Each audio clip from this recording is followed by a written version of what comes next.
Alright, this is just going to be a quick update on my Nano tank, 20-gallon Nano. Lil'20 is what I'm calling it. So first, new corals since the last video. They've been in here for a while. Which brings me to the next thing. I missed the upload for April, which I'm sorry about, but I was just busy April. You know, lots of stuff going on. I am building a new tank. I'm doing a 90-gallon build with a sump this time. So if you followed any of my other stuff, you know I did all in ones. But this is going to be my first sump, so I'm completely new. If you have any advice, just drop in the comments. But now to talk about this tank, I will try and post on Instagram weekly, the best I can. And there will be 2 videos this month. Normally I just do 1. Just because there won't be that many changes between this video and the next, but I will talk about all the possible ones. So there is a lot of algae growth. I mean, I scraped the algae off the glass around this time yesterday, so you can see how much it grows just in one day, which is a bit ridiculous. The ammonia, nitrites, and nitrates, they're all good. It's probably high phosphates just because I'm feeding quite a bit for the dragonette. So that leads me to thinking I need a protein skimmer. I am looking at the Reef Glass Nano protein skimmer.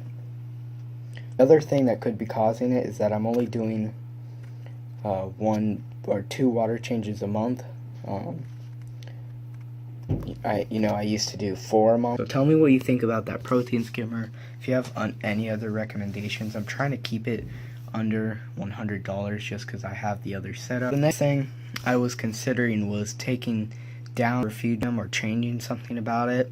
There are quite a bit of copepods in there and stuff, which I said there wasn't a lot in there, but there actually is quite a bit in there. But the Chaeto isn't growing much at all like it used to, and there's just so much algae growing in there, so I was thinking I might just do you know, the Marine Pure bio balls, but it's just a little thing I was thinking about, or I might just simply add more. So just tell me what you think about it. There are probably no copepods in here. There's probably a few, but he's about picked them all off, and he's getting pretty skinny, even though I'm feeding him every day. So I am gonna get another order of copepods, just a 3,000 plus pack. Now to talk about corals. Most of the corals are generally doing good. This mushroom, you know, if you haven't noticed, they're all on the rocks now. None of them are like just sitting out in the sand bed. Like, these guys were there for a while. If you follow me on Instagram, this guy was on the sand bed. This guy over here was on the sand bed. This one was on the sand bed. So I put those all there since the last update. But this guy, he's still not on a rock. He's just kind of sitting by a rock. And that's because I went to, you know, cut the little stem, that thing, off the frag plug, but the mushroom just popped off. Not the mushroom, but the rock the mushroom was on, and the glue just, you know, the rock just popped off. So I tried to glue the mushroom to the rock, but it just wasn't working like that. So I got another frag plug, popped the thing off, and I glued it on. So now it's right there, and I'm just giving it some time to grow back, because it didn't really like going through all of this, and you know, there was a lot of moving around and taking it out of the water and gluing it back on and taking it off and gluing it on again, you know, because I tried multiple times trying to glue it to the rock. I did find that little fluorescent thing kind of right there is a new head, and I didn't know that, and I accidentally got glue on one of them.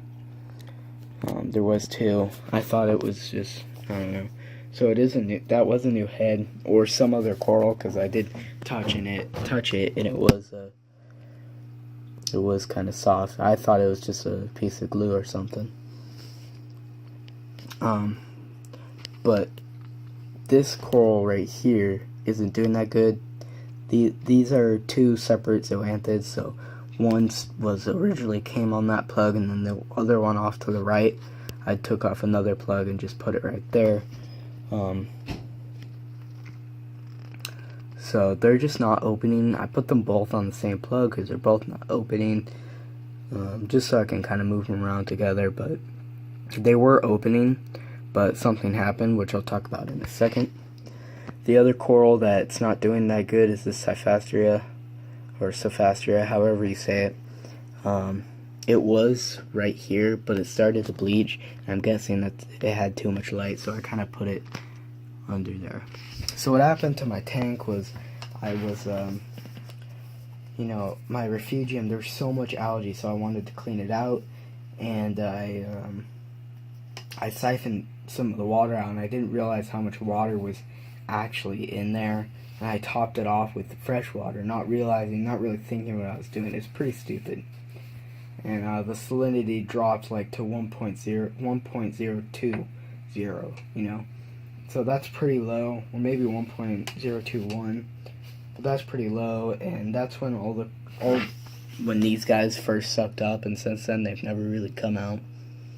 So that was pretty stupid, but everything else surprisingly didn't happen. Like the shrimp, I thought the shrimp was gonna be dead, but he's fine. So that's all that's going on in the tank, guys. Hope you enjoyed. Be sure to leave a like and subscribe and all that stuff. One other thing, I have been feeding these reef roids, which the corals just go crazy for, but I only do that once a week on Thursdays, which is today. So that could be another factor. But subscribe, like, comment, share. I'll see you guys next time.